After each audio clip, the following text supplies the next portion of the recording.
नमस्कार। आ, लोग अक्सर ये कहते हैं कि ये जो सरकार है 2024 में फिर जीता, मतलब अगर केंद्र में बीजेपी फिर से आया तो संविधान बदल देगा। तो संविधान, मेरा कहने का मतलब है, ये फिर से जीतेगा।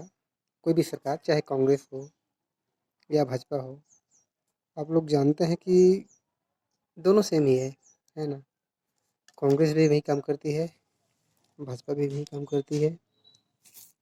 मतलब संविधान के अब देखिए तो विरुद्ध टाइप का, जैसे लोग सोच रहे हैं ना कि भाजपा फिर से आएगी, 2024 में संविधान बदल देगा।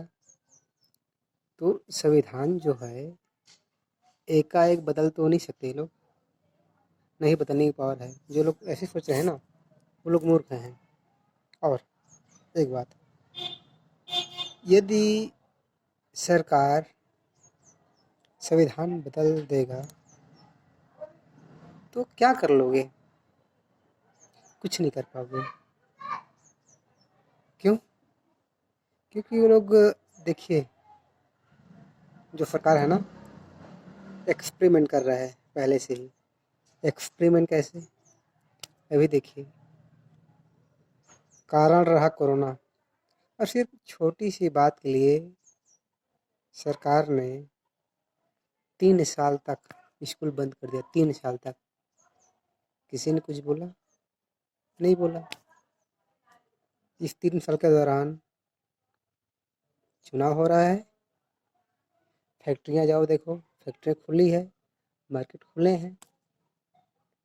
जो भीड़ वाली जगह है, मतलब ट्रेन चल रही है, सबसे ज़्यादा भीड़ आपको किस में मिलेगा?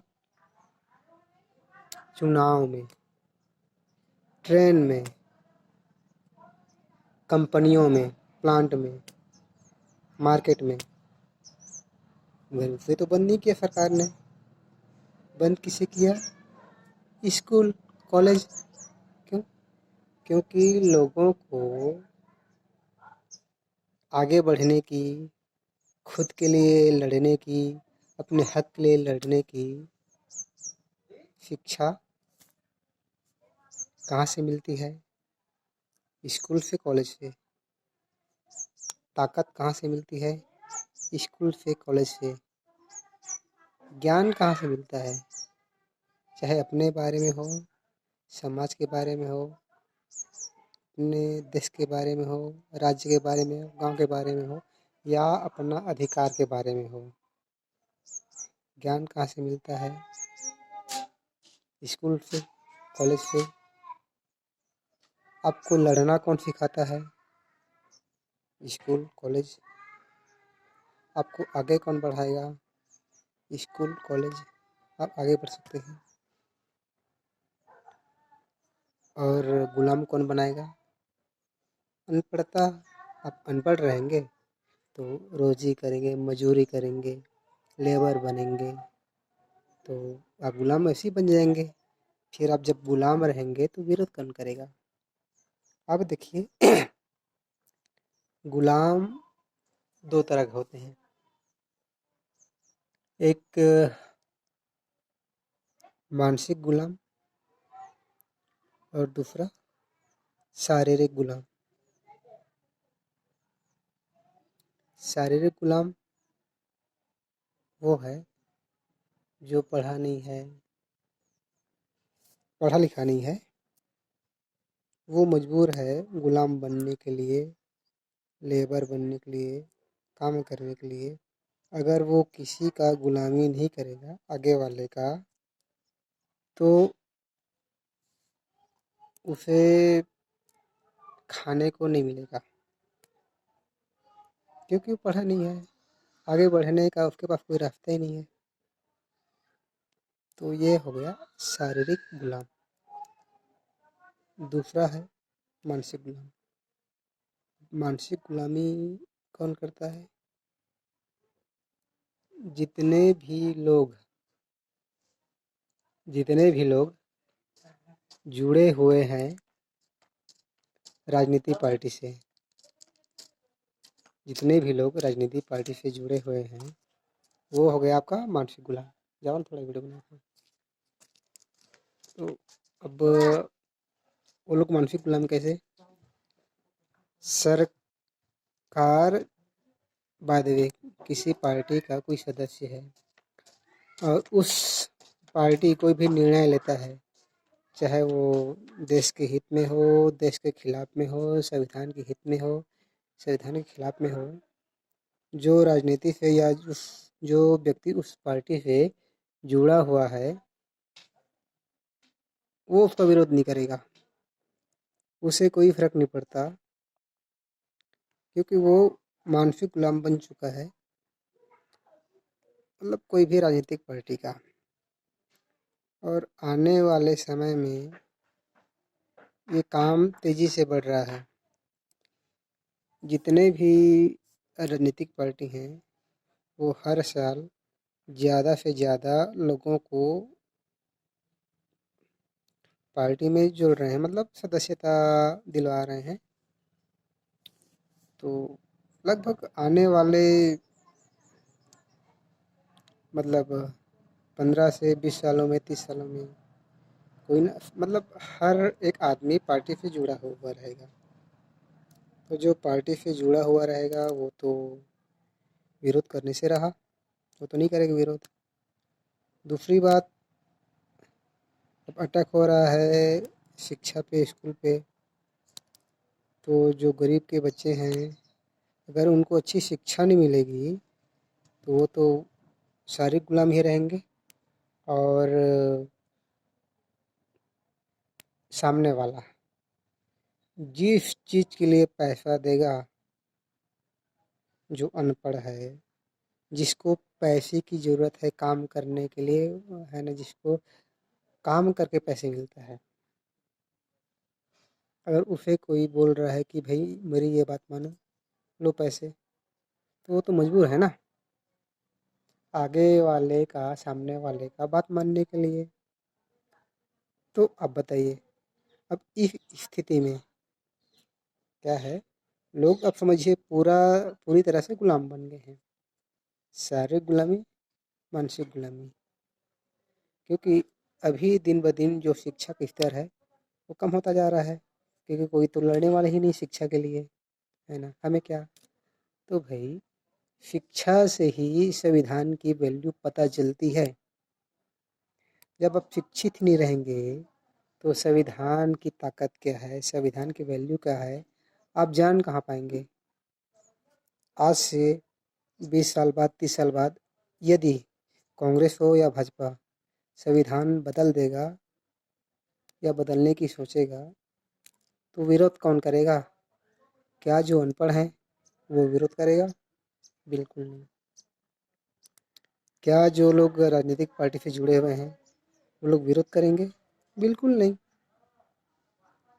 तो यही है, 2024 में किसी की सरकार बने, चाहे कांग्रेस चाहे बीजेपी, संविधान 2024 में नहीं बदलने वाला है। हमें जब तक पूरी तरह से शारीरिक और मानसिक गुलाम ना बना दे तब तक संविधान नहीं बदलेगा। और ये प्रोसेस चल रही है, हम लड़ना छोड़ रहे हैं शिक्षा के लिए, है ना। तो जैसे ही हम अनपढ़ हो जाएंगे, क्योंकि देखिए जो गरीब आदमी है वो कभी लड़ नहीं पाता, ना पढ़ नहीं पाता। तो और जो अमीर आदमी है उनको ही अधिकार रहेगा पढ़ने का, क्योंकि आप देख रहे हैं सरकारी स्कूलों में तो पढ़ाई ना के बराबर हो रही है। पढ़ाई हो रही है प्राइवेट स्कूलों में, प्राइवेट स्कूल में किसके बच्चे पढ़ रहे हैं? पैसे वालों के।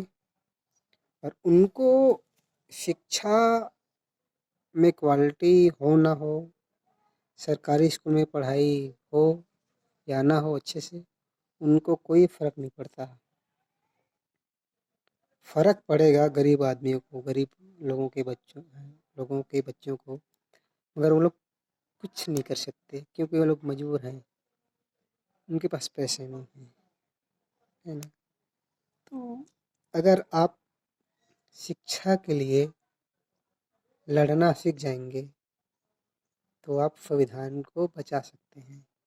यदि आप शिक्षा के लिए नहीं लड़ेंगे तो मैं आपको दावा के साथ कह सकता हूँ कि आप लोग संविधान के लिए भी नहीं लड़ेंगे, क्योंकि जो शिक्षित रहेगा वही संविधान के लिए लड़ेगा। बिना शिक्षा संविधान की क्या वैल्यू है? संविधान बदलने से किसको फ़र्क पड़ेगा? जो अनपढ़ रहेगा उसे क्या पता, है ना? जो लोग संपन्न हैं उनको क्या फ़र्क पड़ेगा संविधान बदलने से? तो यदि संविधान बचाना है तो पहले शिक्षा बचाइए, शिक्षा के लिए लड़िए, और संविधान के लिए तो लड़ ही रहे हैं। बाबा साहब ने हमें लड़ने का अधिकार दिया है, तो लड़ो। जब तक नहीं लड़ोगे आपको आपका अधिकार मिलने वाला नहीं है। बस यही कहना चाहता हूँ कि शिक्षा को बचा लीजिए, सरकार को अपनी मनमानी मत करने दीजिए। हम तो खुद ही 70 सालों से गुलामी करते आ रहे हैं राजनीतिक पार्टी की। देखिए, पिछले 70 साल से चुनाव होता आ रहा है, कांग्रेस हो या भाजपा हो, दोनों को पता है या तो कांग्रेस आएगा या तो भाजपा आएगा। अभी कांग्रेस है, कल भाजपा आएगा, कल भाजपा है, परसों कांग्रेस आएगा।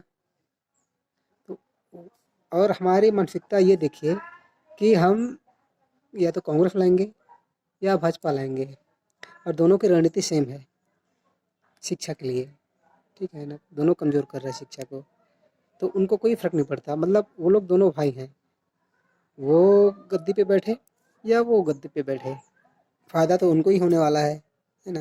तो हमारी मानसिकता इतनी कमज़ोर है कि हम आज तक इन दोनों के अलावा तीसरी पार्टी को चुन ही नहीं पाए हैं। तो आप समझ सकते हैं कि हम में कितनी ताकत है। 70 साल हो गया, हम कांग्रेस या भाजपा को ही मजबूरी में या चाहकर, दो ही ऑप्शन है अपने पास, ऑप्शन है तीसरे पास, यानी तीसरा भी ऑप्शन है। अगर हम चाहते नहीं, या तो मजबूरी या आप कुछ भी कह सकते हैं। तो आप लोग खुद समझदार हैं कि हमारी मानसिकता क्या है, हम लोग कितने कमज़ोर हैं, जो अभी तक सिर्फ भाजपा और कांग्रेस, जो दोनों में से कोई भी शिक्षा की बात नहीं करता, उसे अपना देश सौंप रहे हैं उसी के हाथों में, और देश ऐसे ही चलता आ रहा है ना? तो शिक्षा के लिए लड़िए, अपने अधिकार के लिए लड़िए, अपने हक के लिए लड़िए, और जो गुलामी है उनसे बचिए, उनको दूर कीजिए, सत्ता परिवर्तन कीजिए। क्योंकि मेरे हिसाब से, मैं तो कोई राजनीतिक पार्टी का वो नहीं हूँ, मगर आप लोग जान सकते हैं, आप लोग समझ सकते हैं कि यदि भारत में शिक्षा को कोई लाया है तो बाबा साहब भीमराव अम्बेडकर है ना? तो उनके मार्ग पर चलने वाले जो दल हैं उनको आप लाइए केंद्र पर, जो बाबा साहब को मानते हैं, क्योंकि बाबा साहब ने शिक्षा को बचाया है, और आगे उनके अनुयायी ही शिक्षा को बचाएंगे, कोई और बचाने वाला नहीं आएगा। तो यही कहना है दोस्तों कि संविधान को बचाइए, शिक्षा को बचाइए, अपने देश को बचाइए। धन्यवाद।